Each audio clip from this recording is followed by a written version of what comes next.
Saan kaya nanggagaling ang galit ng isang netizen laban sa TV host actress na si Kim Chiu? Base kasi sa ibinanderang screenshots mula sa inilabas na official statement ng Star Magic, may banta ang isang Instagram user sa aktres. Matatanda ang viral ang hiling ng supporters ni Kim sa Star Magic management nito na dapat protektahan nila ang kanilang artist sa mga ganitong klaseng banta. Kagabi, November 16, naglabas nga ng pahayag ang management ng TV host actress at tiniyak na idadaan nila ito sa usaping legal. Star Magic does not tolerate threats, derogatory remarks, and other personal attacks made online against our artist.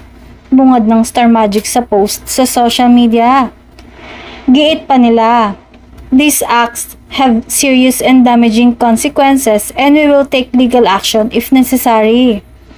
Nagsimulang i-bash ang lead actress ng Daalibay nang magbigay siya ng opinyon tungkol sa mga biktima ng bagyong Tino sa Cebu, ang hometown mismo ni Kim.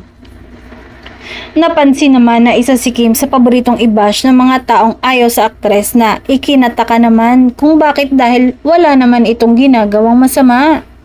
Samantala, ikinabahala naman ni Paolo Avellino ang balitang nakarating sa kanya na nakatanggap umano ng ganitong threat ang kanyang leading lady at girlfriend na si Kim.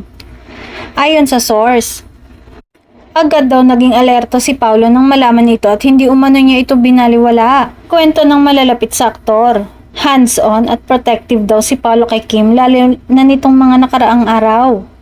Tinitiyak umano niya na may sapat na security ang aktres lalo na kapag may taping, mall shows o kahit simpleng lakad. Hindi rin naiwasang magbigay ng matapang na pahayag si Paolo sa mga taong nagbabanta kay Kim. Ayon sa aktor, hindi raw biro ang ganitong klaseng pagbabanta at dapat lamang na imbestigahan at seryosohin. Para kay Paolo, wala umanong karapatan ng sino man sa ganitong banta.